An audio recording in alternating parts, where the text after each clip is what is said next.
قصیدہ یاد دلانے کا. اوکے. نحمد نصلی علی رسول الکریم اما بعد فاعوذ باللہ من الشیطان الرجیم بسم اللہ الرحمن الرحیم. رب اشرح لی صدری ویسر لی امری واحلل عقدۃ من لسانی یفقهوا قولی. رب زدنی علما رب زدنی علما رب زدنی علما. اللهم انی اسألک علما نافعا ورزقا طیبا وعملا متقبلا آمین یا رب العالمین. اللهم صلی وسلم علی نبینا محمد. تو انشاءاللہ آج کی حدیث ہے ہماری. ہم صحیح بخاری کا کورس کر رہے ہیں اور کتاب العلم پر ہیں اور حدیث ہے 92. اچھا، آج کی حدیث کا جو باب ہے نا وہ وہی چل رہا ہے جو ہم نے لاسٹ ویک کیا تھا اور اس سے پہلے ہفتے میں کیا تھا. تو وہی باب چل رہا ہے اور باب ہے، میں ایک بار باب کو نکال کے پڑھوں. باب الغضب فی الموعظۃ والتعلیم اذا رأى ما یکرہ. باب اس بیان میں کہ استاد شاگردوں کی جب کوئی ناگوار بات دیکھے تو واعظ کرتے اور تعلیم دیتے وقت ان پر خفا ہو سکتا ہے. تو اس میں ہم نے سب سے پہلے جو تھی وہ حدیث پڑھی تھی جس میں رسول اللہ صلی اللہ علیہ وسلم ان صحابہ کرام پر ناراض ہوئے تھے جنہوں نے جو امامت کی ذمہ داری جن کو دی گئی تھی اور وہ بہت زیادہ لمبی قیام کرتے تھے، نماز میں بہت لمبا قیام کرتے تھے اور مقتدیوں کے حالات کی زیادہ خیال نہیں کیا تھا، اور ان میں کمزور اور کچھ ضرورت مند لوگ بھی ہوتے ہیں. اس وجہ سے آپ صلی اللہ علیہ وسلم ناراض ہوئے کہ ایک امام جو ہے وہ مقتدیوں کا خیال رکھے اور قیام کو بہت زیادہ لمبا نہ کرے. اور دوسری حدیث میں آپ صلی اللہ علیہ وسلم کو یہ بات ناگوار گزری کہ جس شخص کا سوال تھا کہ کوئی اونٹ کھو جائے تو کسی کو کھویا ہوا اونٹ ملے تو وہ کیا کرے. تو چونکہ اونٹ ایسا جانور ہے جو کہ اب اس کو خطرہ نہیں ہوتا کہ اس کو کوئی بھیڑیا وغیرہ نقصان دے گا، اس کے پاس پانی کا مسئلہ بھی نہیں ہوتا اور وہ درختوں وغیرہ سے چرتا رہتا ہے اور اپنا کھانا پینے کا انتظام خود کر سکتا ہے، اور اس کے اندر یہ صلاحیت ہوتی ہے کہ اپنے مالک کو ڈھونڈ لیتا ہے. اور عربوں کو یہ بات پتہ ہوتی ہے، تو یہ ایسا سوال پوچھنا بہت ہی ایک طرح سے بیوقوفی والا سوال تھا، اور ساتھ ساتھ اس سے تھوڑا سا انسان کی نیت کا بھی لگتا ہے کہ اس کی سوچ کس ڈائریکشن میں ہے، کہ کیا ہم اس سے فائدہ اٹھائیں. مقصد یہ ہوتا ہے نا کہ انسان کسی دل میں یہ خیال آ سکتا ہے کہ کسی کی کوئی کھوئی ہوئی چیز ہمیں ملے تو ہم اس سے فائدہ اٹھا سکتے ہیں. تو بہرحال آپ صلی اللہ علیہ وسلم اس کے سوال کو پسند نہیں فرمایا تھا آپ نے. اب جو تیسری حدیث ہے انشاءاللہ آج کی ہم وہ پڑھتے ہیں. حدثنا محمد بن العلاء قال، محمد بن علاء نے کہا، حدثنا ابو اسامہ نے کہا، عن برید سے، عن ابی بردتا سے انہوں نے بیان کیا، عن ابی موسیٰ. یہ ابی موسیٰ جو ہیں وہ ابو موسیٰ اشعری ہیں، مشہور صحابی ہیں. سئلا، اب یہ حدیث بیان کر رہے ہیں اور ایک واقعہ بتا رہے ہیں. سئلا، سوال کیا گیا، النبی صلی اللہ علیہ وسلم، نبی صلی اللہ علیہ وسلم سے سوال کیا گیا، ان اشیاء، کچھ چیزوں کے بارے میں، کرہہا، جن کو آپ نے پسند نہیں فرمایا. یعنی کچھ ایسی نوعیت کے سوالات کچھ لوگوں نے کیے آپ صلی اللہ علیہ وسلم سے کہ آپ صلی اللہ علیہ وسلم کو بہت پسند نہیں آیا ان کا اس طرح کے سوالات کرنا. تو آپ نے ایک طرح سے ناراضگی کے اظہار میں فلما، پھر جب اکثرا، جب لوگوں نے بہت زیادہ اس قسم کے سوالات کیے جو آپ صلی اللہ علیہ وسلم کو تکلیف دہ لگے، آپ کو پسند نہیں آئے، تو علیہ غاضبا، تو آپ صلی اللہ علیہ وسلم کو جب بہت زیادہ تنگ کیا گیا ایسے سوالات سے تو آپ صلی اللہ علیہ وسلم کو غصہ آ گیا. ٹھیک ہے. ثم پھر قال کہا للناس سے، آپ صلی اللہ علیہ وسلم نے لوگوں سے فرمایا، یعنی غصے کی حالت میں فرمایا، سلونی پوچھو مجھ سے، سوال کرو مجھ سے، اما بارے اس چیزوں کے بارے میں تم جس کے بارے میں بھی تم چاہو. اب یہ جملہ جو تھا آپ صلی اللہ علیہ وسلم کا غصے کے انداز میں تھا کہ اچھا تم اگر باز نہیں آتے ہو مجھے ایسی اس قسم کے سوالات کرنے سے تو چلو پوچھو اب جو پوچھنا ہے. مگر یہ ایک طرح سے غصے کا اظہار کرنے کے لیے آپ صلی اللہ علیہ وسلم نے یہ فرمایا. تو اب آپ کا مطلب میں سوالات کس قسم کے تھے میں تھوڑا سا بتاتی ہوں کہ جن سوالات پر آپ ناراض ہو رہے تھے وہ کس قسم کے سوالات تھے. کسی شخص کا اونٹ کھو گیا تھا، اس نے آ کر کہا یا رسول اللہ صلی اللہ علیہ وسلم میرا اونٹ کہاں ہے. تو کسی نے اپنے باپ کے بارے میں پوچھا کہ میرا باپ جو ہے وہ جو جہالت کے وقت میں مر گیا تھا وہ کہاں ہے، یعنی جنت میں یا جہنم میں ہے. یا کسی نے پوچھا کہ قیامت کب آئے گی. تو یعنی کہ یہ ایسے سوالات تھے جو کہ ایک طرح سے انسان پیشین گویا چاہتا ہے، مستقبل کا حال معلوم کرنا چاہتا ہے. جیسے بہت سے لوگ نجومیوں وغیرہ سے یا بہت سے لوگ جو اپنا کیا اس کو کہتے ہیں ہوروسکوپ، اپنا فیوچر دیکھنے کے لیے پڑھتے ہیں. تو یہ ساری جو ہے یہ اسلام کے میں پسندیدہ چیز نہیں ہے کہ انسان اپنا مستقبل کسی غیب کے ذریعے سے معلوم کرے. اللہ تعالیٰ نے جس چیز کو بتانا ہے وہ بتا دیا. اب ہمارے کل کیا ہونا ہے یہ اللہ کا علم ہے، یہ غیب کا علم ہے. اس کو ہمیں قرید نہیں لگانی چاہیے کہ اچھا یہ اس کا کیا ہوگا، یا کوئی چیز کل میرے فیوچر میں کیا ہوگی، یا اس طرح سے کی سوچ جو ہے وہ انسان کو جب اللہ نے نہیں بتائی ہے، اللہ نے غیب کا علم اپنے پاس رکھا ہے تو، اور آپ صلی اللہ علیہ وسلم کا منصب اور مرتبہ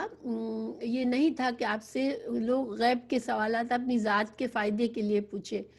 حالانکہ اللہ سبحانہ وتعالیٰ اپنے انبیاء کرام کو وحی کے ذریعے بہت سی غیب کی باتیں بتاتے ہیں، اور رسول اللہ صلی اللہ علیہ وسلم نے بھی بہت سی باتوں کی پیشین گوئیاں فرمائی ہیں، جو کہ آنے والی باتوں کے بارے میں، قیامت کی نشانیوں کے بارے میں، جو فتنے ہونے والے تھے ان کے بارے میں. آپ صلی اللہ علیہ وسلم نے بہت سے صحابہ کرام کو بشارت دیے جنت کی. تو یہ ساری باتیں آپ صلی اللہ علیہ وسلم نے جو مناسب سمجھا وہ باتیں بتائیں، اور جو کچھ بتایا آپ نے وہ وحی کے ذریعے تھا. کوئی بھی اللہ سبحانہ تعالیٰ کی ذات کے علاوہ کوئی انسان عالم الغیب نہیں ہوتا. انبیاء کرام کے پاس جو غیب کا علم ہوتا ہے وہ بھی اللہ کا دیا ہوا ہوتا ہے، وحی کے ذریعے آیا ہوا ہوتا ہے. تو لیکن یہاں پر چونکہ آپ صلی اللہ علیہ وسلم سے اس قسم کے سوالات ہوئے اور بہت زیادہ ہوئے، اور آپ صلی اللہ علیہ وسلم کو لوگوں نے تھوڑا سا جیسے تنگ کر کے رکھ دیا کہ لگتا تھا کہ وہ کوئی جیسے ہوتا ہے نا بعض اوقات کہ ایک نے کہا تو دوسرے نے سوچا میں بھی چلو کچھ پوچھ لوں، میں بھی پوچھ لوں. تو پھر آپ صلی اللہ علیہ وسلم نے ایک طرح سے غصے کے اظہار میں کہا کہ اب چلو پوچھو جو پوچھنا ہے، اس وقت میں ہر چیز غیب کی بات جو پوچھو گے بتا دوں گا. تو یہ مطلب آپ کا یہ کہنے کا یہ تھا کہ وہی اس کے ذریعے ہی بتائیں گے. آپ صلی اللہ علیہ وسلم بعض اوقات کوئی بات غیب کی آپ کو جیسے سوال کیا جاتا تھا تو حضرت جبرائیل سے پوچھ لیا کرتے تھے، اور حضرت جبرائیل بھی اللہ سبحانہ تعالیٰ کے علم سے ان کو کچھ باتیں بتاتے تھے. تو بہرحال اب لوگوں نے دیکھا کہ کچھ لوگوں نے دیکھا کہ یہ اچھا موقع ہے، جو باتیں ہم کو کچھ لوگوں کے ذہن میں کچھ باتیں تھی تو انہوں نے پھر پوچھنا شروع کر دیا. تو ایک شخص نے کہا قال رجل، ایک شخص نے کہا من ابی، میرا باپ کون ہے. اس شخص کو لوگ جیسے ایک طرح سے طعنہ دیتے تھے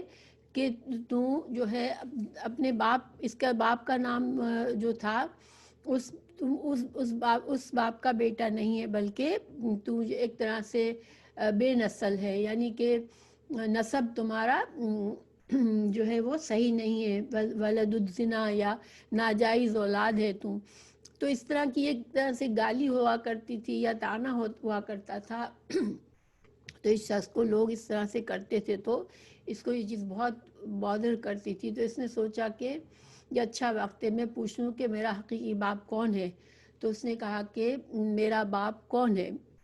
رجل من ابی، میرا باپ کون ہے؟ قال، فرمایا رسول اللہ صلی اللہ علیہ وسلم نے، ابو کا حذافہ، تیرا باپ حذافہ ہے، اور حذافہ ہی کا بیٹا تھا، یہی اس کا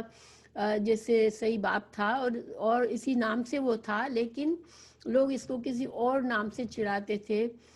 کہتے تھے تم حذافہ کے بیٹے نہیں ہو. تو اس وجہ سے اس کو یہ چیز بادر کرتی تھی. لیکن پھر بھی یہ سوال پبلک میں پوچھنے کے لیے دیکھے مناسب نہیں تھا، کیونکہ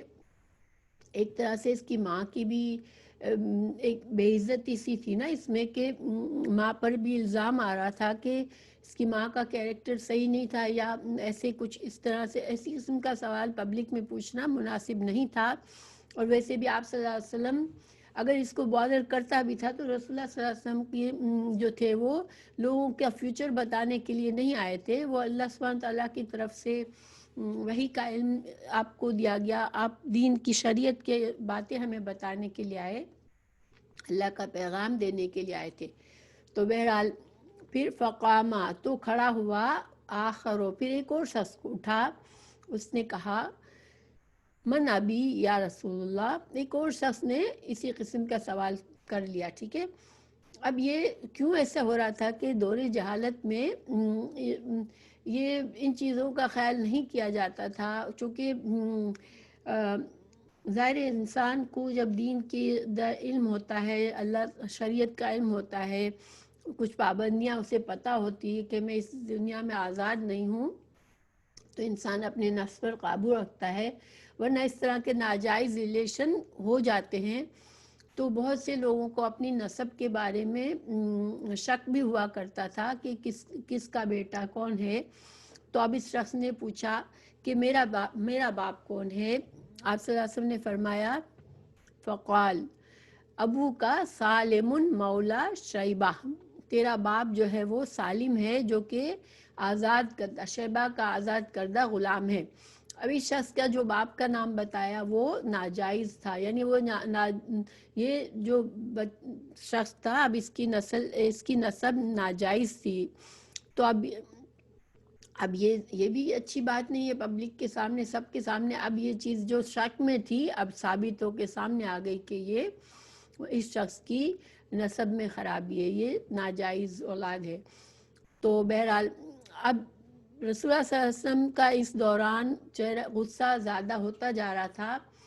آپ صلی اللہ علیہ وسلم اپنے صحابہ کرام سے شاید آپ کو یہ امید ہوگی کہ میری ناراضگی دیکھ کے یہ لوگ اس قسم کے سوالات سے باز آ جائیں، مگر جب لوگ اسی طرح پوچھتے رہے تو رسول اللہ صلی اللہ علیہ وسلم کے چہرے پر غصے کے آثار نظر آ رہے تھے. حضرت عمر جو تھے وہ فلما، پھر جب دیکھا عمر رضی اللہ عنہ نے ما فی وجہی، یعنی آپ صلی اللہ علیہ وسلم کا غصے والا چہرہ جب دیکھا حضرت عمر نے، تو اب وہ بہت جیسے اس معاملے میں، دین کے معاملے میں بہت ہی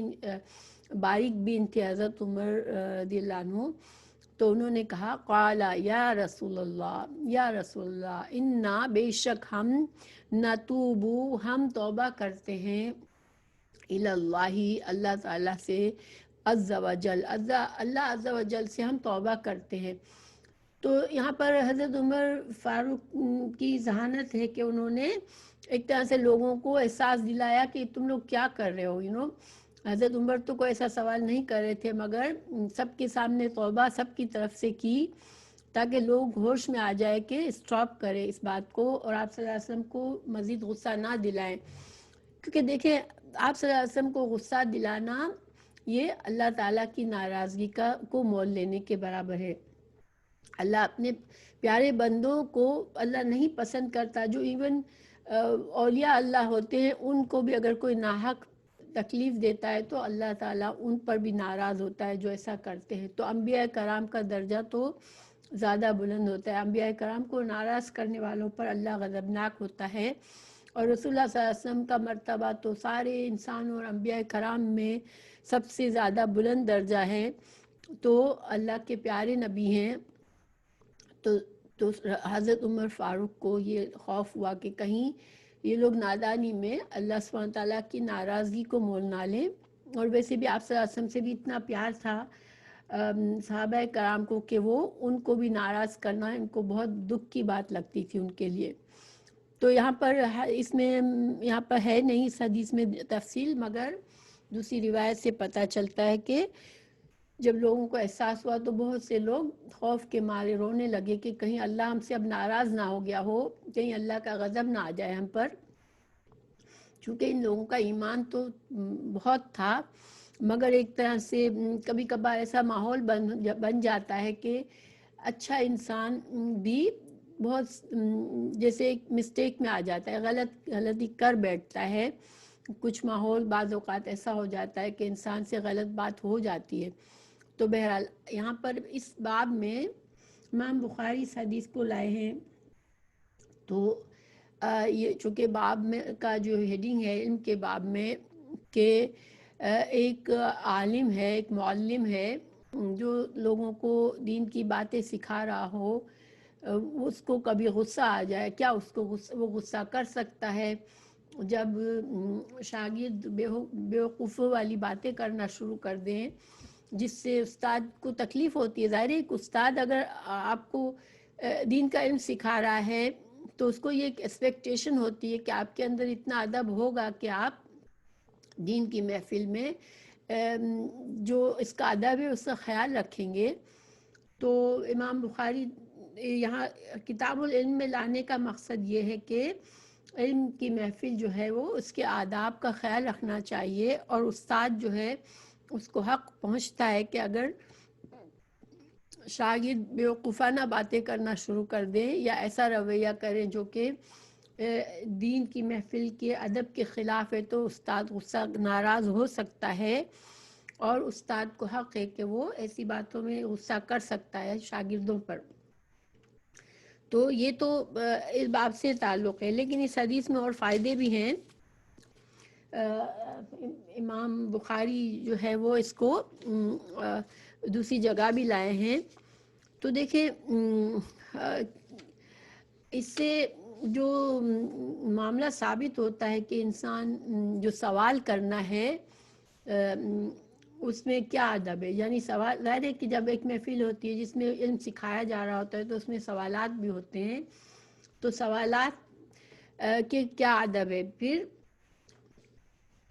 کثرت سوالات، یعنی بہت زیادہ سوال کرنے کے کیا فائدے ہیں، کیا نقصان ہیں. ہمیں اس حدیث پر علماء نے اس پر غور و فکر کر کے بہت سی باتیں ہمیں بتائی ہیں. تو کثرت سوال جو ہیں اس کے بارے میں قرآن میں بھی ہمیں سمجھایا گیا ہے. اللہ سبحانہ تعالیٰ نے سورہ المائدہ 101 میں فرمایا، اے لوگو جو ایمان لائے ہو ایسی باتیں مت پوچھو کہ اگر تم پر ظاہر کر دی جائے تو ناگواری کا سبب ہوں گی. یعنی بعض باتیں بہتر ہوتی ہے کہ اس کو عام نہ کیا جائے، اس کو ظاہر نہ کیا جائے. اگر اللہ نے کسی چیز پر پردہ رکھا ہے تو اس کو بہتر ہے کہ انسان اس کو کرے دے نہ. اور یہاں پر ہم جیسے اس حدیث میں بھی ہمیں جس قسم کے سوالات ہوئے اس سے ہمیں پتہ چلتا ہے کہ اور اس کے علاوہ بھی کچھ سوالات ایسے کیے گئے تھے. جیسے جس شخص نے پوچھا تھا کہ ایک نے پوچھا تھا میرا مقام کہاں ہے، جنت میں ہے یا جہنم میں. تو ایک کو آپ صلی اللہ علیہ وسلم نے فرمایا جنت میں، دوسرے کو آپ صلی اللہ علیہ وسلم نے فرمایا جہنم میں. تو دیکھیں یہ سوال نہ کیا جاتا تو بہتر تھا اس شخص کے حق میں بھی کہ وہ اللہ سے استغفار کرتا رہتا، اور اگر اس کے اندر واقعی اس نے کوئی ایسا کام کیا ہے جہنم میں جانے والا تو توبہ استغفار اور دعاؤں سے ہو سکتا ہے کہ وہ اس کا وہ اپنے اللہ سبحانہ وتعالیٰ اس کو معاف فرما دیتے. لیکن اس نے جلدی کی، اپنے بارے میں سوال کر لیا اور اس کو جواب ملا، تو یہ صحیح نہیں ہے. پھر دوسری بات، جس شخص نے اپنے باپ کا پوچھا وہ بھی مناسب سوال نہیں تھا. ہمیں پتہ چلتا ہے دوسری روایت سے کہ اس کی ماں بھی ناراض ہوئی تھی اس پر کہ سب کے سامنے ایک طرح سے ماں کی بے حرمتی کی اس طرح کا سوال کر کے. تو اور جس کا پتہ چلا کہ جس کا باپ جو ہے جس کی نسب صحیح نہیں تھی، ناجائز اولاد تھا، تو اس کے لیے بھی ایک طرح کے ہمیشہ کے لیے اب یہ بات پکی ہو گئی، سب تانا ہو گیا. پہلے لوگوں کو شک تھا لیکن اب سامنے آ گئی یہ بات. تو یعنی ان میں سے کسی کو بھی فائدہ نہیں ہوا. ہمیں بعض اوقات ہر انسان کو کیوریوسٹی ہوتی ہے اپنے فیوچر کی، اسی لیے آپ دیکھیں کہ ہوراسکوپ، بہت سے لوگ سب سے پہلے نیوز پیپر اٹھا کے اپنا ہوراسکوپ دیکھتے ہیں کہ میرا ہفتہ کیسا رہے گا، میرا دن کیسا رہے گا. اور یہ انفارچونیٹلی مسلمان بھی کرتے ہیں، حالانکہ اسلام میں یہ چیز منع ہے.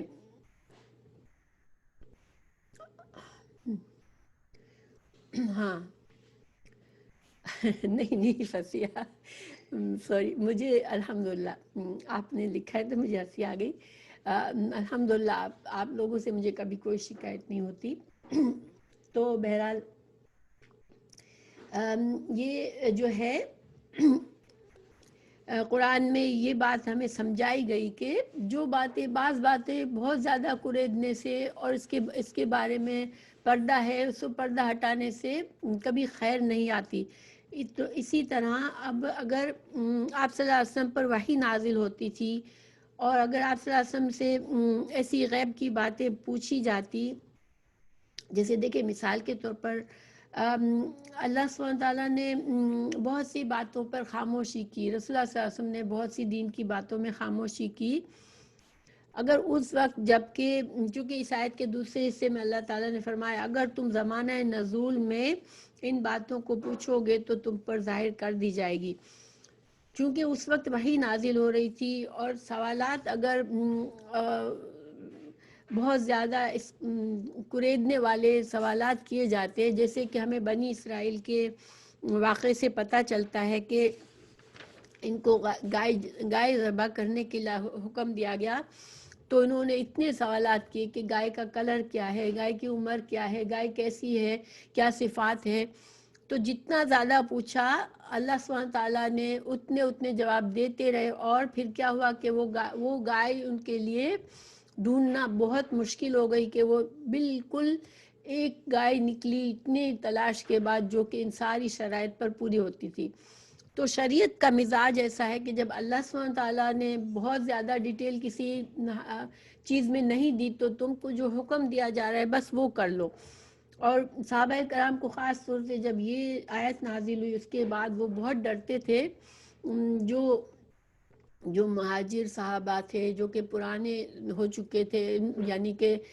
شروع سے اسلام میں آ چکے تھے، اب وہ لوگ بہت ڈرتے تھے کہ ہم کوئی زیادہ کرید نہ کریں کہ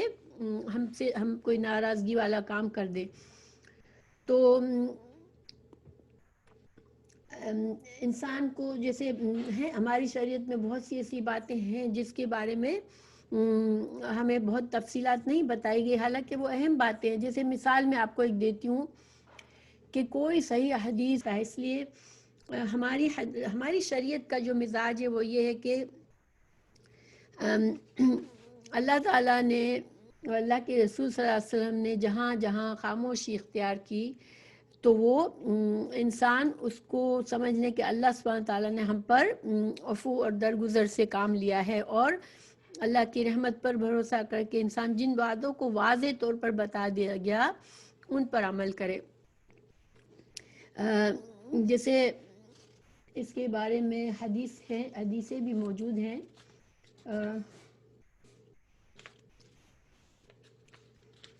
ایک منٹ میں آپ کو بتاتی ہوں.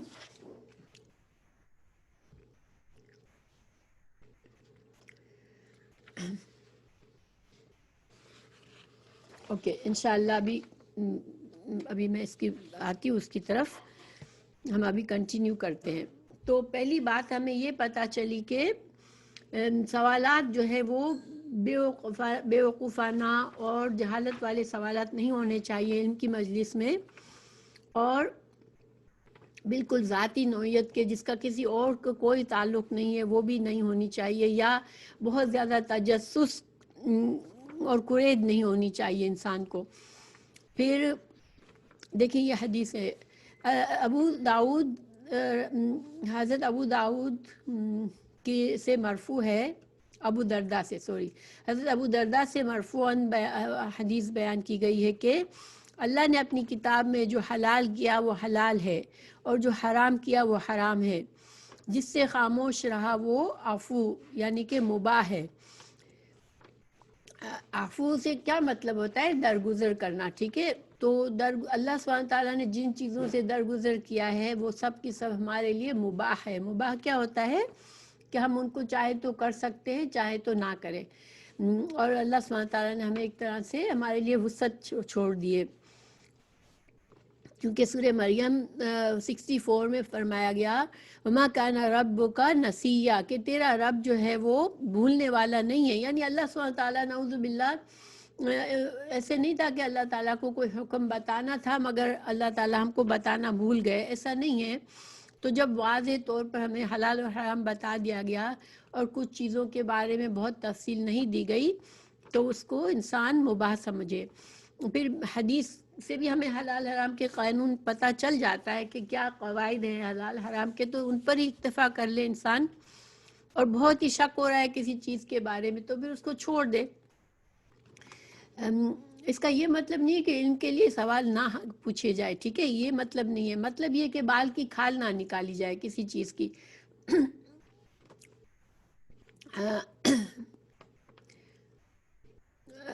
امام بخاری کی 7290 ایک حدیث ہے جس میں ہمیں پتہ چلتا ہے رسول اللہ صلی اللہ علیہ وسلم بھی امت کے لیے نرمی چاہتے تھے، اور جہاں پر بھی آسانی مہیا ہو سکتی تھی وہاں پر آسانی کرتے تھے۔ تو رمضان کے مہینے میں جس سے رسول اللہ صلی اللہ علیہ وسلم نے جو ہے وہ رمضان کی راتوں میں حدیث یہ کہ آپ صلی اللہ علیہ وسلم کے لیے ایک چٹائی سی لگا دی گئی تھی،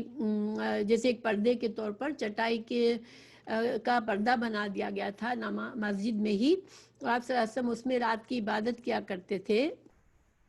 تو لوگ جو ہے وہ قیام اللیل کے لیے مسجد میں جمع ہونے لگ جاتے اور آپ کا انتظار کرتے، اور پھر جب آپ صلی اللہ علیہ وسلم نہ نکلتے تو وہ جیسے کچھ اس طرح سے کھنکار کی آواز سے یا اس طرح سے وہ کوشش کرتے کہ آپ صلی اللہ علیہ وسلم نکلے۔ تو ایک بار پھر اسی طرح سے ہوا کہ لوگ جمع ہوئے تھے اور کوشش کر رہے تھے مختلف ذرا سے توجہ دلانے کے لیے آپ صلی اللہ علیہ وسلم کے لیے کہ ہم یہاں پر نماز کے لیے آپ کا انتظار کر رہے ہیں۔ تو آپ صلی اللہ علیہ وسلم آئے اور آپ نے فرمایا کہ سوری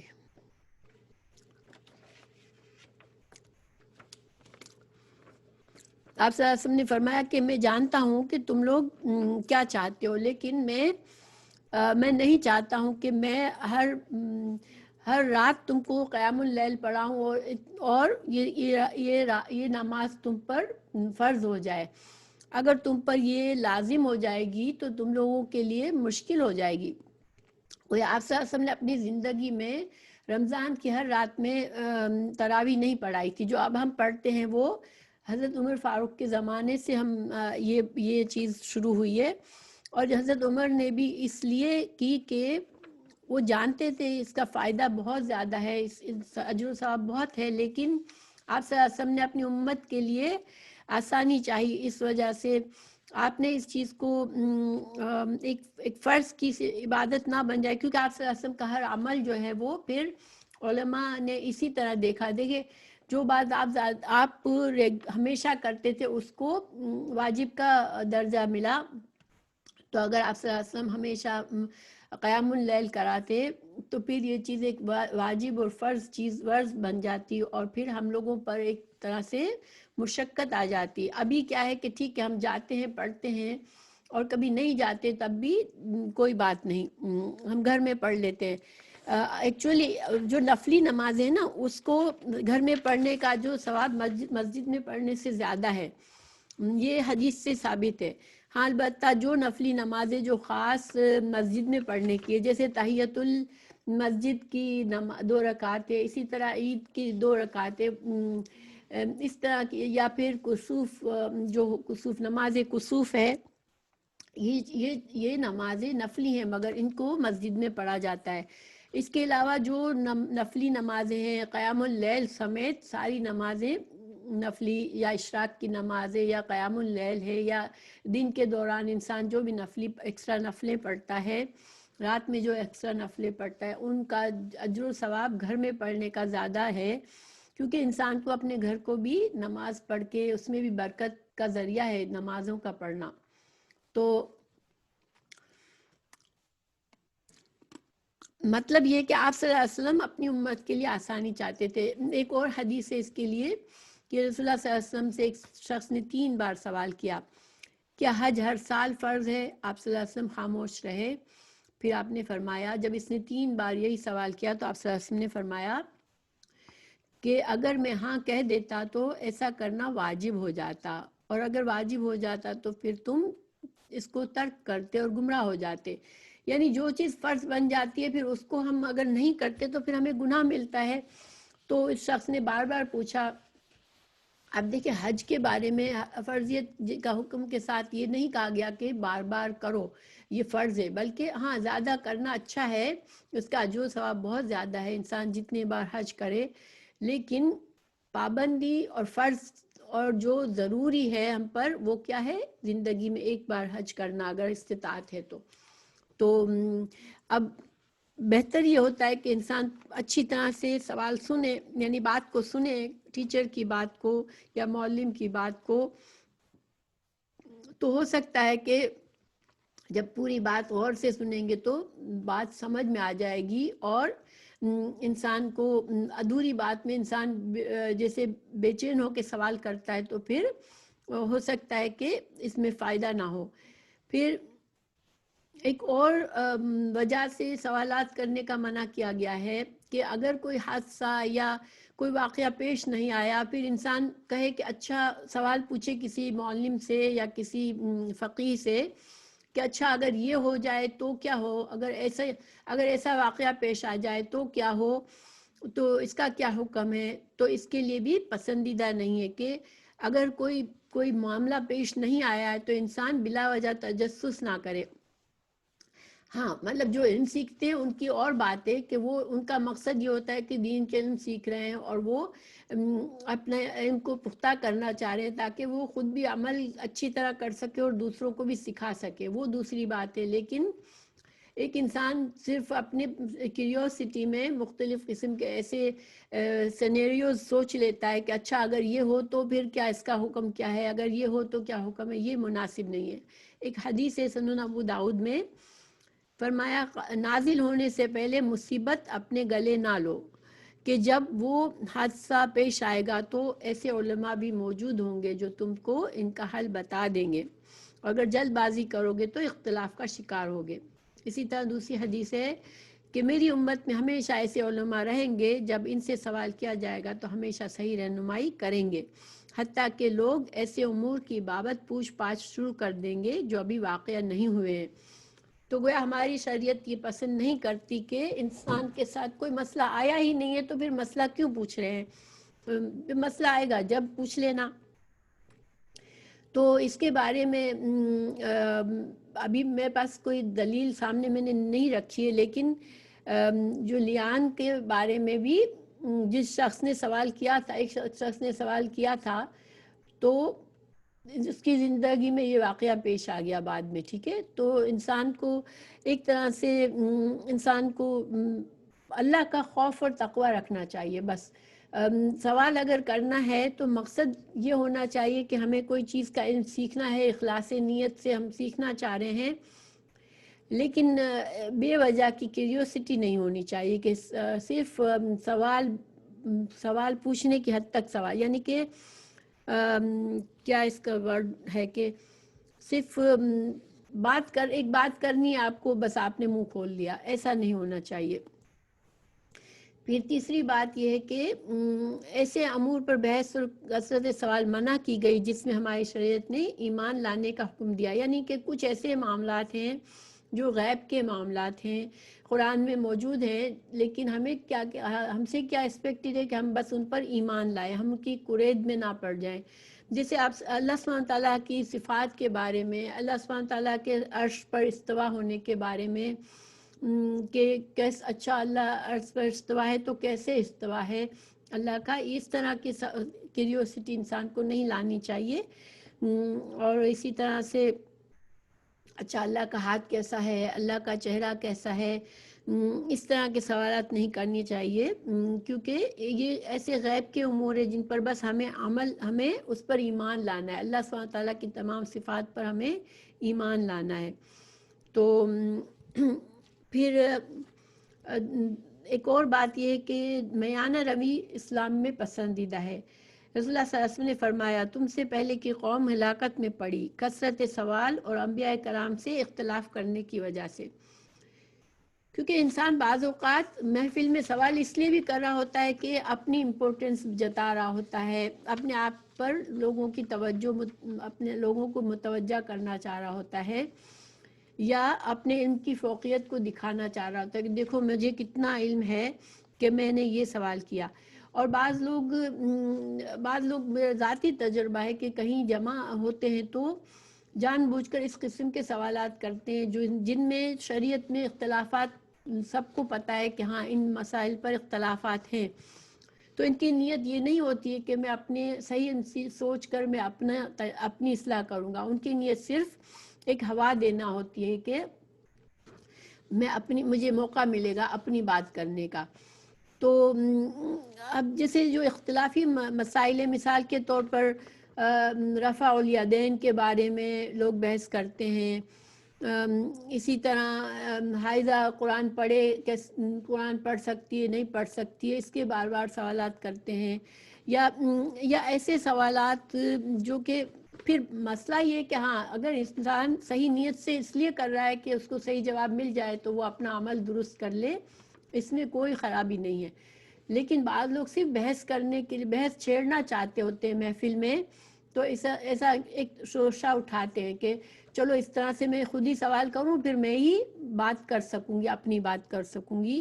تو یہ چیزیں پسندیدہ نہیں ہیں ہماری شریعت میں. جب یہ آیت سورہ مائدہ کی آیت نازل ہوئی کہ اے ایمان والو تم ایسی باتوں کا سوال نہ کیا کرو، تو صحابہ کرام اتنا ڈر گئے کہ انہوں نے سوال کرنا سے وہ گھبراتے تھے. تو وہ کیا کرتے تھے کہ وہ انتظار کرتے تھے کہ کوئی وفد آئے گا باہر کا، یا کوئی جو بدو لوگ ہوتے تھے جو مدینہ کے اس میں جو بدو لوگ آپ کو پتہ ہے کہ زیادہ تعلیم یافتہ نہیں ہوتے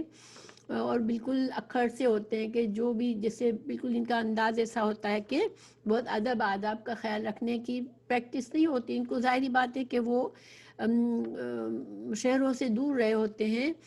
تو صحابہ کرام انتظار میں رہتے تھے کہ ایسا کوئی شخص آئے اور کوئی وہ سوال پوچھے جو ہم خود پوچھنا چاہتے ہیں تاکہ ہمارے علم میں اضافہ ہو. حضرت انس بن مالک کی روایت ہے صحیح مسلم میں، انہوں نے کہا ہمیں منع کیا گیا تھا کہ نبی کریم صلی اللہ علیہ وسلم سے بہت سارے سوالات نہ کریں، تو ہماری خواہش ہوتی تھی کہ اہل بادیہ میں سے اس حکم کے بارے میں پوچھنے کے لیے کوئی انجان شخص آئے اور ہم سن رہے ہوں اور وہ شخص آپ سے سوال کرے. تو یہ صحابہ کرام کا ادب تھا کہ وہ انتظار میں رہتے تھے کہ کوئی ایسا شخص آئے جو کہ نیا ہے تو آپ صلی اللہ علیہ وسلم سے وہ سوال کر لے گا. اور اس سے ہمیں یہ بھی پتہ چلتا ہے کہ جب ریگولر اسٹوڈنٹس ہوتے ہیں جو خود بھی علم حاصل کر رہے ہوتے ہیں، جس کے بارے میں پتہ ہوتا ہے کہ یہ خود علم رکھتے ہیں، کچھ علم حاصل کیا ہوا ہے انہوں نے، اب ان سے کوئی ایسا بالکل ہی بیسک لیول کا سوال آتا ہے تو یہ ایک اچھا ادب نہیں ہے، کیونکہ اس سے استاد کو امید ہوتی ہے کہ میرے شاگرد کو اتنا پتہ ہونا چاہیے. لیکن اس پر اگر استاد کو تھوڑا سا ناراضگی محسوس ہو تو استاد کو اس کا حق ہے. لیکن اگر کوئی بالکل نیا آدمی ہے، پتہ ہے کہ اس نے بہت علم نہیں لیا ہے، تو پھر استاد جو ہے وہ اس کو سنتا ہے اور اس کو توجہ دینی چاہیے. آپ صلی اللہ علیہ وسلم کا یہی طریقہ تھا کہ ایسے لوگوں کو جو بدو کوئی ہوتے تھے یا وفد کے لوگ ہوتے تھے، تو آپ صلی اللہ علیہ وسلم ان کی ہر طرح کے سوالات بڑے سکون سے اور بڑے صبر سے سنتے تھے، چاہے وہ بالکل ہی بیوقوفانہ بھی ہو، تب بھی آپ صلی اللہ علیہ وسلم ان پر ناراض نہیں ہوتے تھے۔ اگر آپ صرف چونکہ جو صحابہ کرام ہر وقت مسجد میں رہتے تھے اور آتے جاتے رہتے تھے، اب ان سے کوئی ایسی بیوقوفانہ بات ہوتی تھی تو آپ صلی اللہ علیہ وسلم ناراض ہوتے تھے۔ تو ہماری شریعت میں یہ نہیں ہے کہ سوال کرنا بالکل منع ہے۔ پسندیدہ سوالات کیا ہیں پھر؟ دیکھیں، کتاب اور سنت میں جو احکامات وارد ہوئے ہیں ان پر صحیح طرح سے عمل کرنے کے لیے اگر انسان کی نیت ہے کہ مجھے جتنا صحیح بات پتہ چلے گی میں انشاءاللہ اتنا اچھی طرح سے عمل کروں گی، تو اس کے لیے کوئی خرابی نہیں ہے کہ وہ سوالات پوچھے اور بات کو صحیح طرح سے سمجھے، اور انشاءاللہ اس کو اجر بھی ملے گا اللہ کی طرف سے بھی کہ وہ دین کو سمجھنا چاہتا ہے۔ تو ایسے سوالات میں کوئی حرج نہیں ہے، وہ یہ پسندیدہ سوالات ہیں۔ اسی طرح دین کے بارے میں انسان اپنی سمجھ بوجھ بڑھانا چاہتا ہے، اپنی قوت کو بڑھانا چاہتا ہے، تاکہ وہ غور و فکر کرنے کا بھی اس کے اندر بھی ایک صلاحیت پیدا ہو جائے اور وہ دوسروں کو فائدہ پہنچا سکے، تو وہ بھی قرید کر سکتا ہے۔ جیسے مثال کے طور پر ایک چیز آپ نے پڑھی، پتہ چلا، لیکن آپ کو یہ ہے کہ آپ اس کی تہہ تک پہنچے تاکہ وہ آپ کے اندر غور و فکر آئے اور آپ اس کو اچھی طرح سے سمجھ لیں گے تو آپ سمجھا سکیں گے، ٹھیک ہے؟ اس کے لیے آپ چاہے بہت زیادہ قریدتے بھی ہیں تو اس میں بھی حرج نہیں ہے، یہ بھی پسندیدہ ہے۔ اصل بیس کیا ہے ہمارا دین؟ نیتوں پر ہے۔ انسان کی نیت خالص ہونی چاہیے۔ اگر نیت میں خرابی ہے تو پھر یہاں پر اللہ سبحانہ تعالیٰ سے پکڑ ہوتی ہے، اور چونکہ اللہ سبحانہ تعالیٰ ہماری نیتوں کو جانتا ہے تو اخلاص نیت سے سوالات کرنا جس سے انسان کی اپنی اصلاح ہو یا وہ اس کی علم میں اضافہ ہو تو یہ پسندیدہ ہے۔ یا کوئی بات کلیئر نہیں ہوئی تو اس کے بارے میں پوچھنا بھی پسندیدہ ہے۔ ہاں، وقت ضائع کرنا اور بالکل قیل و قال، دیکھیں بعض لوگ اس تجسس میں لوگوں کے بارے میں پوچھتے رہتے، اچھا فلاں کا کیا حال ہے، اچھا فلاں کیا کر رہا ہے، اور ان کا مقصد یہ نہیں ہوتا کہ فلاں کو جا کے کچھ مدد کریں گے یا ان کے لیے کوئی اچھا کام کریں گے، ان کو صرف انفارمیشن جمع کرنی ہوتی ہے تاکہ وہ جب اس کو بولنے کا موقع ملے تو وہ باتیں کر سکے۔ تو یہ ساری اسلام کی شریعت کے خلاف یہ طریقہ ہے۔ صحابہ کرام جو نے کچھ سوالات کیے جو قرآن میں بھی اللہ تعالیٰ نے ان کا ریفرنس دیا، تو انہوں نے قیامت کے بارے میں قیامت کے احوالات پوچھے کہ قیامت کے وقت کیا حال ہوگا، یا پھر قیامت کی نشانیاں پوچھی کہ کس قسم کے فتنے ہوں گے قیامت کے قریب۔ اسی طرح انہوں نے کلالہ کے وراثت کے بارے میں پوچھا۔ اسی طرح حرمت والے مہینوں میں لڑائی کرنا کے بارے میں انہوں نے مسئلہ پوچھا تھا، جو بھی یہ ساری چیزیں قرآن میں ان کے اللہ تعالیٰ نے جواب دیے ہیں۔ یتیموں کے مال کے بارے میں پوچھا کہ ان کو کس طرح تصرف کیا جائے یا ان کی حفاظت کس طرح کی جائے۔ اسی طرح حائضہ عورت کے ساتھ شوہر اپنا جنسی تعلق کر سکتا ہے نہیں کر سکتا، اس کے بارے میں سوال کیا گیا۔ اسی طرح یعنی شکار کے بارے میں سوال کیا گیا، جو کہ کتے کو جب شکار کے لیے تیار کیا جاتا ہے، شکاری کتے کے بارے میں سوال کیا گیا۔ تو یہ سارے جو تھے وہ صحابہ کرام نے سوالات کیے تھے، اور یہ سارے مقصد تھا ان سوالات کا کہ ان سے کچھ فائدے تھے۔ لیکن جو واقعات کبھی ہوئے ہی نہیں ہیں ان کے بارے میں بہت زیادہ سوالات کرنا کہ اگر سپوز ایسا ہو جائے تو کیا ہو، سپوز ایسا ہو جائے تو کیا ہو، اس طرح سے یہ پسندیدہ نہیں ہے۔ اسی طرح آپ صلی اللہ علیہ وسلم جو ناراض ہوئے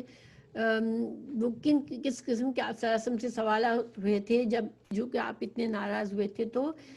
کسی نے اپنی گمشدہ اٹھنی کے بارے میں پوچھا تھا، کسی نے قیامت کب آئے گی پوچھا تھا، کسی نے حج ہر سال کرنی ضروری ہے، یہ فرض ہے، وہ پوچھا تھا، کسی نے اپنے فوت شدہ باپ کے بارے میں پوچھا تھا، کسی نے اپنے باپ کے اصل کے بارے میں پوچھا تھا۔ یعنی اس طرح کے سوالات تھے جو کہ کوئی محفل میں پوچھنے کا ان کا کوئی فائدہ نہیں تھا۔ تو خلاصہ ان ساری باتوں کا کیا ہے کہ اخلاص نیت سے دین کے علم سیکھنے کے لیے سوال پسندیدہ ہے، صرف حجت بازی کے لیے، بحث کرنے کے لیے، اپنی علمی فوقیت کو جتانے کے لیے، یا کسی اخلاقی مسئلے کو ہوا دینے کے لیے، اختلافی مسئلے کو ہوا دینے کے لیے، یا اپنے موقف کو عام کرنے کے لیے کہ انسان اپنا چرچا کرنا چاہ رہا ہے اور ایک اپنا بلیو ہے تو وہ اس کے لیے سوال کرتا ہے۔ دیکھیے جو سوالات جیسے مثال کے طور پر یہ چیز احتیاط کرنے کی ہے کہ انسان جیسے اختلافی مسائل کے سوالات تو کرے، لیکن پھر جب اس کو صحیح معلوم ہو جائے کہ سچا صحیح حکم کیا ہے جو حدیث اور قرآن سے ثابت ہے، تو انسان اپنا طریقہ نہ بدلے، یہ خطرناک بات ہے، کیونکہ انسان لا علمی میں اگر کچھ غلط عمل کر بھی رہا ہے تو انشاءاللہ اللہ سے امید ہے کہ اس کی نیت میں سادگی ہے اور تو وہ اس کے لیے معافی کی گنجائش ہے، لیکن علم ضرور حاصل کرنا ہے اس کو بھی،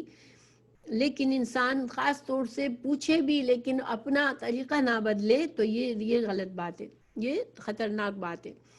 پھر استاد کو بعض لوگ تنگ کرنے کے لیے اور اپنی بڑائی جتانے کے لیے کرتے ہیں کہ لوگ میری طرف متوجہ ہو، تو اس طرح سے سوال کرنا بھی برا ہے۔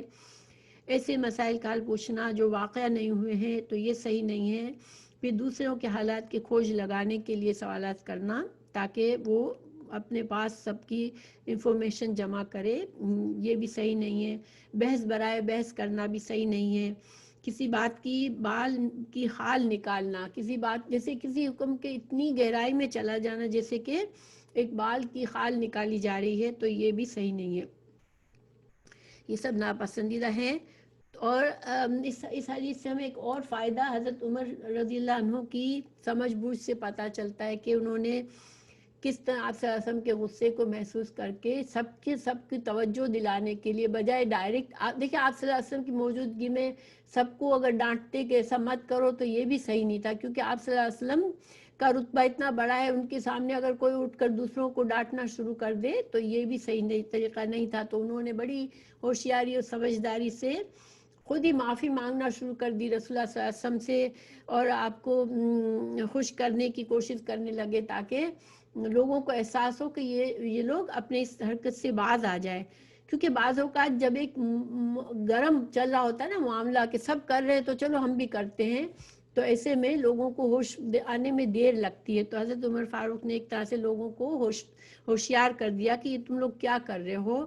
اور ایسے ہی ہوا کہ لوگ ان کے بتانے کے بعد ایک دم سے ہوشیار ہو گئے اور پھر ان کو احساس ہوا، تو بہت سے لوگ بہت ہی نادم ہوئے۔ اور حضرت عمر رضی اللہ عنہ نے یہ دعا اس وقت دعا پڑھی، رضینا باللہ ربم و بالاسلام دینا و بمحمد نبیہ، کہ ہم اللہ کے رب ہونے پر راضی ہیں اور ہم اسلام کے دین ہونے پر راضی ہیں اور ہم محمد صلی اللہ علیہ وسلم کے نبی ہونے پر راضی ہیں، گویا کہ اپنی مکمل فرما برداری کا اقرار کر لیا۔ تو یہ حضرت عمر فاروق میں ایک لیڈر کی صفت تھی، اسی وجہ سے جب اللہ تعالیٰ نے ان کو خلیفہ کا مقام دیا تو وہ ایک بہت اچھے لیڈر ثابت ہوئے اور بہت زیادہ اسلام کو ان سے فائدہ ہوا۔ تو یہ تو الحمدللہ حدیث کے ایکسپلینیشنز تھے۔ اب میں نے 2-4 حدیث کے ٹکڑے آپ کو صرف اس طرح کے ریفرنس کے لیے نکال کے رکھے، وہ بھی پڑھ دیتی ہوں۔ حضرت عامر بن سعید بن ابی وقاص نے سے حدیث ہے کہ ان کے والد نے یعنی کہ حضرت ابو وقاص نے بیان کیا کہ نبی کریم صلی اللہ علیہ وسلم نے فرمایا، سب سے بڑا مجرم وہ مسلمان ہے جس نے کسی ایسی چیز کے متعلق پوچھا جو حرام نہیں تھی اور اس کے سوال کی وجہ سے وہ حرام ہو گئی۔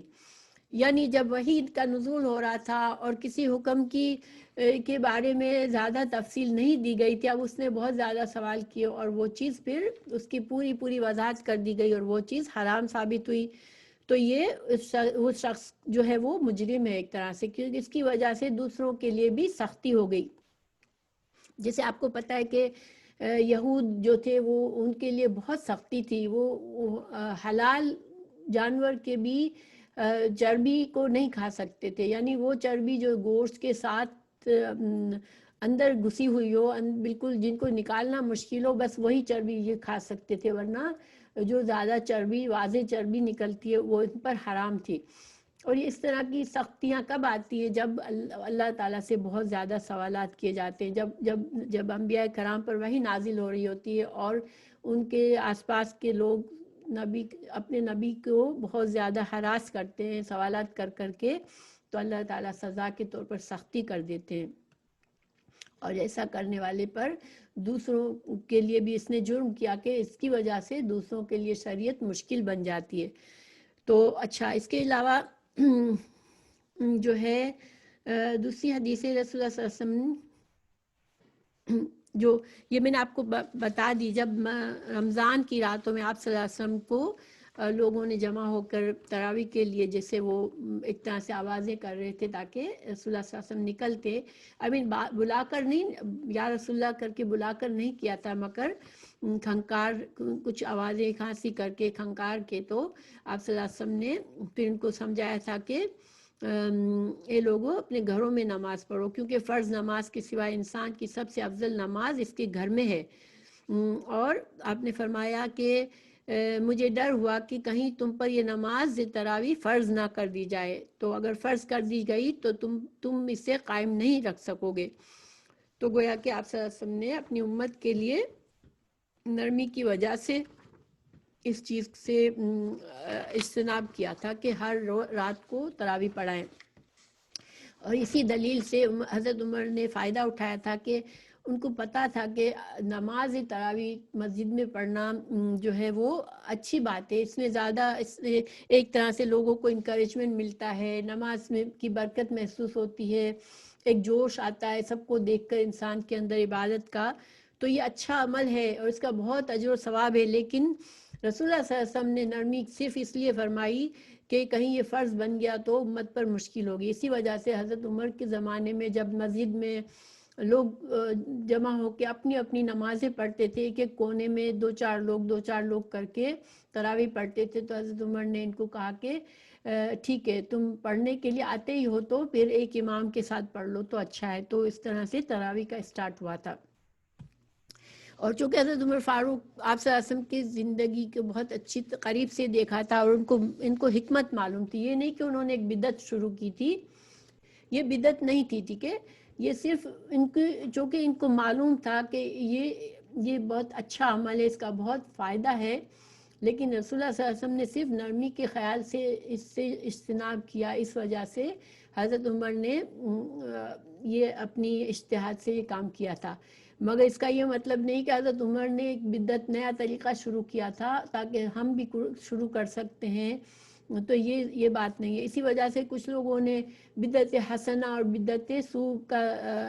طریقہ اختیار کیا کہ اچھا جس بدعت میں فائدہ ہے، جس بدعت میں یعنی کوئی عبادت کا کام ہے تو اس کا کوئی حرج نہیں ہے، لیکن یہ بات صحیح نہیں ہے۔ اللہ کے رسول صلی اللہ علیہ وسلم نے ہمیں دین پورا کا پورا دے دیا ہے،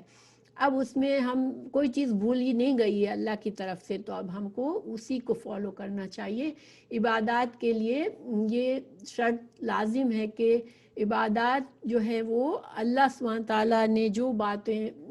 وحی کے ذریعے یا رسول اللہ صلی اللہ علیہ وسلم نے احادیث میں ہمیں جن باتوں کو عبادات کہا، جن کا جو ثواب بتایا، ہم ان پر استقامت کریں، اور جو نئی باتیں ہم ایجاد نہ کریں، کیونکہ جب اتنا کچھ ہمیں دیا گیا ہے شریعت میں تو ہم اسی کو فالو کریں، سنت کے طریقے پر چلنے میں زیادہ جو ثواب ہے۔ اچھا، پھر جو ہے ایک اور ہے کہ رسول اللہ صلی اللہ علیہ وسلم نے فرمایا انسان برابر سوال کرتا رہے گا، یہاں تک کہ سوال کرے گا کہ یہ تو اللہ ہے ہر چیز کا پیدا کرنے والا، لیکن اللہ کو کس نے پیدا کیا ہے؟ یعنی جو لوگ بال کی کھال نکالتے ہیں اس قسم کے لوگوں کے ذہن میں پھر شیطان ایسے وسوسے ڈالے گا کہ اچھا اللہ کو کس نے پیدا کیا ہے، پھر اللہ کہاں سے آیا؟ یعنی جب سب کا خالق ہے تو پھر اللہ کا بھی خالق ہونا چاہیے۔ نعوذ باللہ اس قسم کے سوالات ذہن میں شیطان ڈالتا ہے جس کا ہمیں اجازت نہیں ہے۔ اللہ سبحانہ تعالیٰ نے فرما دیا قل هو اللہ احد اللہ الصمد لم یلد ولم یولد ولم یکن له کفوا احد، تو ہمیں اس پر یقین رکھنا ہے۔ تو انشاءاللہ یہ ہماری آج کی حدیث ہے، خلاصہ ہم جو فائدہ اٹھا سکتے ہیں کہ انسان جو ہے وہ اپنی نیت کو چیک کرے. اگر کوئی سوال پوچھنا ہے پبلک میں یا کلاس میں یا لوگوں میں جب بیٹھے ہوئے ہوں اور بحث کرنی ہے کسی بات پر، تو اپنی نیت کو ضرور چیک کرے کہ ہم یہ جو بول رہے ہیں، منہ سے منہ کھول رہے ہیں ہم، اور جو شریعت کی باتیں کر رہے ہیں، تو ہماری نیت کیا ہے. ٹھیک ہے، انشاءاللہ اگر ہماری نیت میں اخلاص ہوگا تو اللہ ہماری حفاظت کرے گا اور ہمیں ایسی باتوں سے بچائے گا جو کہ اللہ کو ناپسند ہے. تو انشاءاللہ اللہ سبحانہ تعالیٰ ہم سب کو صحیح سمجھ عطا کرے دین کی، اور ہم کو اللہ ہم سے راضی ہو جائے، اور اللہ سبحانہ تعالیٰ ہمیں اپنا وقت ان چیزوں پر لگانے کی توفیق دے جو اس سے ہمیں فائدہ ہے، اور بے فائدہ چیزوں سے اللہ ہمیں ہمارا دل موڑ دے تاکہ ہم ان کی طرف جائیں، نہ کہ ہمارا وقت ضائع ہو. تو جزاک اللہ خیر. انشاءاللہ میں پاز کرتی ہوں، آپ لوگ اپنے سوالات کر سکتے ہیں. دیکھیے، یہ جو آپ نے پوچھا کہ جو لوگ پوچھتے ہیں قضائے عمری کے بارے میں یا اس طرح کے سوالات، تو ہو سکتا ہے وہ صرف علم حاصل کرنے کے لیے کرتے ہوں، اور اسی وجہ سے میں نے کہا کہ انسان کی نیت پر ہے. ٹھیک ہے، اگر انسان کی نیت واقعی میں علم حاصل کرنے کی ہے اور اس کو پتہ ہے کہ مجھے جب صحیح علم پتہ چل جائے گا تو میں اس پر عمل کروں گا، اگر مجھے قرآن اور حدیث کے دلائل کے ساتھ مجھے کوئی جواب دے دے گا تو میں اپنا عمل اس کے مطابق کر لوں، اس لیے میں سوال پوچھوں، تو انشاءاللہ یہ سوالات کبھی بھی برے نہیں ہیں. ٹھیک ہے، چاہے 1000 بار انسان پوچھے. لیکن بعض لوگ سوال پوچھتے ہیں مگر عمل نہیں کرتے، وہ سوال پوچھتے رہتے ہیں لیکن وہ اپنے پرانے طریقوں کو نہیں بدلتے، تو یہ غلط ہے. ٹھیک ہے، انشاءاللہ یہ بات کلیئر ہوگی. دیکھیں، جس طرح سوال کرنے والے کی ذمہ داری، اسی طرح ٹیچر کی ذمہ داری. اگر ٹیچر فوراً سے یہ جج کر لے کہ فلاں نے مجھے کیوں یہ سوال کیا اور ناراض ہو جائے، تو یہ زیادتی ہے ٹیچر کی. ٹھیک ہے، کیونکہ ہر لیول کے لوگ ہوتے ہیں، اور اسی وجہ سے ٹیچر کی اپنی نیت ہے اور شاگردوں کی اپنی نیت ہے. شاگردوں کو اپنی نیت چیک کرنی چاہیے کہ میرا سوال میں کیوں کر رہی ہوں، میں فتنہ چاہ رہی ہوں، یا میں جو ہے وہ اپنی طرف لوگوں کی توجہ کرنا چاہ رہی ہوں، یا میں بات کو سمجھنا چاہ رہی ہوں تاکہ میں عمل کر سکوں. ٹھیک ہے نا، باقی سوال کوئی بھی بیوقوفی کا نہیں ہوتا. رسول اللہ صلی اللہ علیہ وسلم کی محفل کی اور بات تھی. آپ صلی اللہ علیہ وسلم اللہ کے نبی تھے، اگر لوگوں نے اور آپ لوگوں کا تزکیہ کرنا بھی آپ کی ذمہ داری تھی، تو اور آپ کے گرد صحابہ کرام تھے، بہت ہائی لیول کے صحابہ کرام بھی تھے جن کا خود اتنا علم اللہ نے دیا تھا، تو ان کو زیادہ ان کے ساتھ سختی اس لیے کی جاتی تھی کہ وہ ایک رول ماڈل تھے دوسروں کے لیے. تو آپ صلی اللہ علیہ وسلم کی محفل کی تو بات ہی اور ہے نا، لیکن چونکہ ہم یہ باتیں اس لیے کرتے ہیں کہ ہم ان سے کچھ نہ کچھ سیکھیں. تو مجھے تو سچی بات ہے، باٹم لائن یہ نظر آتی ہے کہ نہ استاد اتنا اکڑ کر بیٹھے کہ اس کے سامنے کسی کو پر لانے کے ہوئے بھی ڈر لگتا ہے کہ اس کے سامنے اس کا بہت ہائی لیول بن جائے کہ اب میرے سامنے سب عزت سے بات کرو اور میرے سامنے سب سوچ سمجھ کے منہ کھولو. نہیں، تو یہ طریقہ مجھے واللہ عالم مجھے لگتا ہے کہ نہیں، یہ ٹیچر کے لیے صحیح نہیں ہے. اور رسول اللہ صلی اللہ علیہ وسلم کی شخصیت بھی اتنی پیاری تھی. آپ صلی اللہ علیہ وسلم اپنے صحابہ کرام سے اتنا فرینڈلی اور سافٹ طریقے سے رہتے تھے، مگر ظاہری بات ہے کہ جہاں تزکیہ اور جہاں شریعت کے خلاف کوئی بات ہو رہی ہے یا کہیں لوگوں کو صحیح بات سکھانے کے لیے، تو پھر آپ صلی اللہ علیہ وسلم کا غصہ بھی ایک شریعت کا سمجھنے کے انداز ہوتا تھا کہ لوگوں کو پتہ چلے کہ ورنہ رسول اللہ صلی اللہ علیہ وسلم جتنے نرم اپنے وہ تھے، اللہ تعالیٰ نے خود قرآن میں آپ کی تعریف فرمائی کہ آپ نرم دل ہیں، اسی وجہ سے آپ کے گرد لوگ جمع ہیں، ورنہ اگر آپ غصے والے ہوتے تو لوگ دور ہٹ جاتے. تو یہ ٹیچر تو ایک بالکل جیسے والدین کی طرح ہوتا ہے، ماں باپ کی طرح ہوتا ہے. دیکھیے، ماں باپ چھوٹے بچہ 10,000 دفعہ ماں باپ کو تنگ کرتا ہے، ماں باپ کے کبھی غصہ نہیں چڑھتا کہ یہ کیوں مجھے بار بار سیم سوال پوچھ رہا ہے. تو یہی انداز ٹیچر کا ہونا چاہیے، اور اس کو اپنے شاگردوں کے لیے اچھا گمان رکھنا چاہیے کہ میرے شاگرد اگر مجھ سے سوال کر رہے ہیں تو وہ کچھ سیکھنا چاہتے ہیں. مگر سیم ٹائم پہ شاگردوں کی ذمہ داری یہ ہے کہ اپنی نیت پر چیک رکھیں کہ وہ کوئی غلط نیت سے سوال کر کے مجلس کو خراب نہ کرے. اور استاد کی کسی طرح سے بے عزتی نہ کرے. بے عزتی کب ہوتی ہے؟ جب کسی کی نیت میں خرابی ہوتی ہے، ورنہ کسی کے سوال پوچھنے سے ٹیچر کی بے عزتی نہیں ہوتی. ٹھیک ہے نا؟ تو انشاءاللہ آئی ہوپ کہ یہ بات کلیئر ہے.